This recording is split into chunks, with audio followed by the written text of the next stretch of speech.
Hi guys. Ngayon duty vlog naman tayo. Bali pipicture natin tong review ng Ertiga GL Automatic. So nandito tayo ngayon sa Robinson Balagtas. So konting konting review lang para dito sa ating display unit na bagong-bagong Ertiga GL Automatic. So, bibigyan lang natin ng konting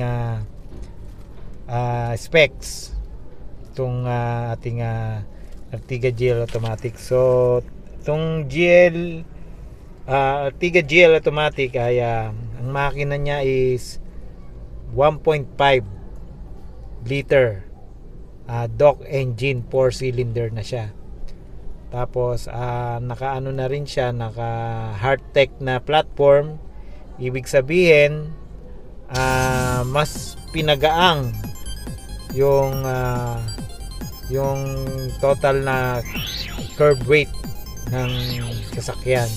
Ibig sabihin yung Hardtech natin binawasan yung mga frame o mga brace ng platform, binawasan, ni-redesign siya. So ibig sabihin ni-redesign siya, mas dinesign siya na mas kaunti lang yung mga bakal ng frame. Tapos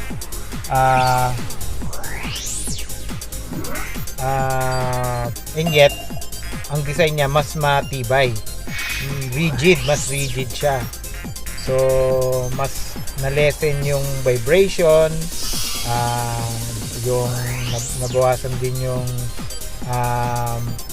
noise, yung noise sa kalsada nabawasan. So yun yung niya, yun yung purpose kaya ni-redesign yung platform para mas gumaang din siya. Ibig sabihin pag mas gumaang siya, mas titipid sa gasolina. So yung kumbaga yung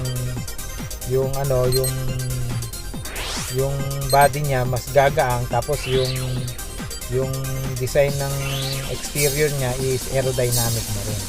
So yun naman ang nagiging feedback sa ating bagong Ertiga. Sabi ng mga nakabili na ng Ertiga, ini-interview namin lagi, matipid naman daw. Kahit na automatic o manual, napakatipid daw. So hindi sila nagsisisi. Pati aircon napakalamig. So konting silip lang sa loob.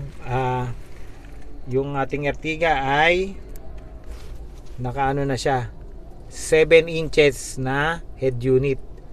Yan, meron na rin siyang map. Yan may navigation na rin siya. Nandun yung ating GPS antenna, yon. Tapos yan yung design niya, yun yung aircon niya. Yan, aircon. Tapos dito. Tapos conventional yung ating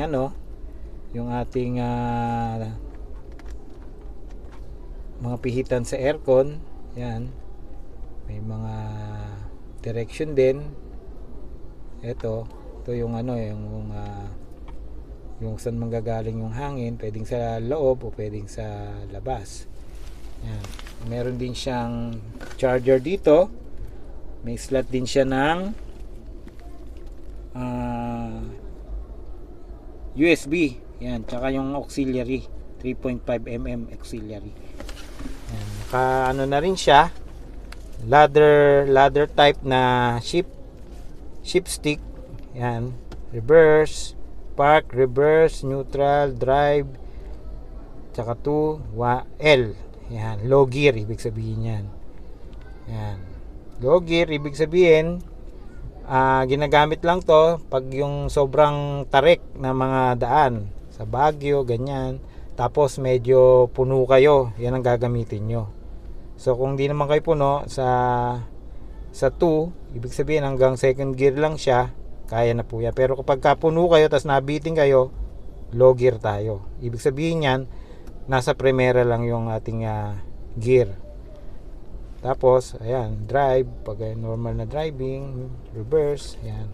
Another type. Tapos itong emergency switch natin, once na ibig sabihin tumirik tayo sa kalsada, naubusan na, na-discarga yung baterya natin, pwede nating siguro normally nasa drive yan pagka bumabiyahe kayo, di ba?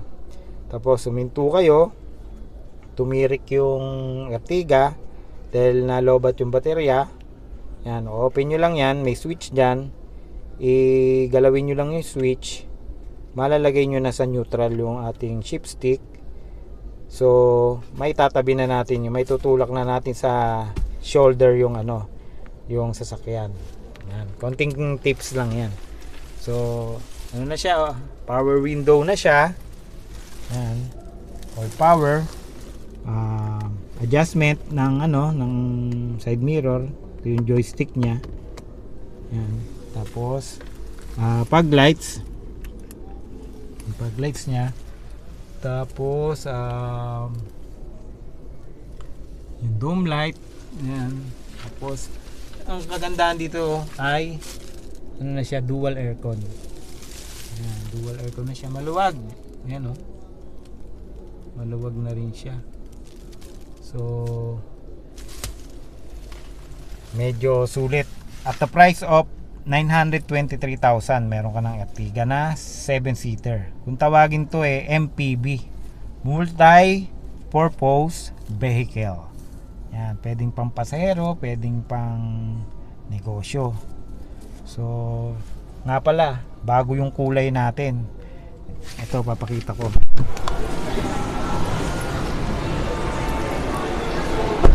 Yan. Kulay natin ngayon Brave khaki. Brave khaki.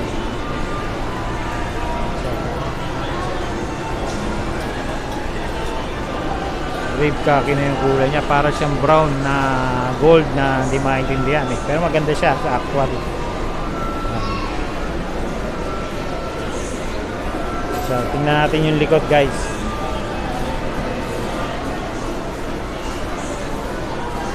So guys, yung likod niya, may extra luggage dito.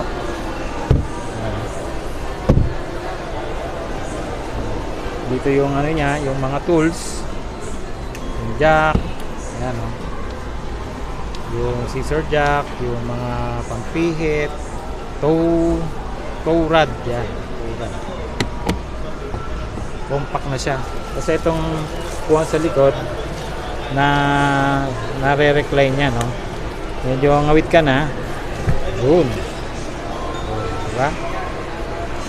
Tapos pagka may bagahe kayo, pwede nyo yung ibaba.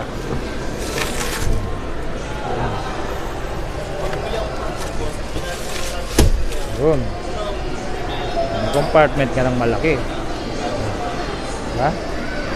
Ang kagandahan sa Ertiga.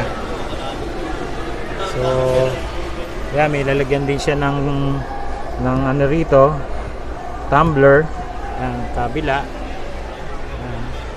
Tapos dito, guys, pagka nakaupo ka nga pala dito, para ka nasa eroplano. Ayan, diba? Pwede ka mag-video na para kang lumilipad, Ayan, dual aircon siya. So ayan, naka-alloy wheels na rin siya. Meron na rin siyang immobilizer. So, yan ang symbol ng immobilizer. So, security feature. Ayan, guys. Napakaganda at murang-mura lang tong natin. Kano na ganyan, kuya, ngayon? Ito, ma'am, 923,000, ma'am. Mura na yan, ma'am. Automatic na siya. Saan ako? Nakabili na kayo, ma'am. Anong kulay, ma'am? Tapos na nga Tapos nagbayaran. Tapos na. Kulay... Ganitong itsura na rin siya. Oo. Hindi, 2000... Steel. 18. Okay. Tapos Kaya tinatanong ko lang kung magkano. May bagong labas di ba? yung XL7, ma'am. Yun yung kasamahan ko kumuha. Ayun, baka ma'am, hindi pa Kumuha yun. nakakuha. Tapos Hindi, na? nakakuha na rin. Kinas nga nila. Sayang Opo. Yung sa akin kasi Mirage eh. Mirage, ma'am. Yung ganda ng bago ng Saan ako ganyan? Tapos na Sabi ko pagka pa, nakaliba. you, ma'am. Ayun, si ate nagtanong. Mabili na raw sila. Hindi pa sa akin kumuha. So guys, ayan yung ano natin. Ayan yung ating Suzuki Ertiga. Ayan. Ayan, maganda. Maganda yung bagong kulay. Ayan guys. So, yun lang guys. At duty muna ako para makabenta. Okay guys. Bye!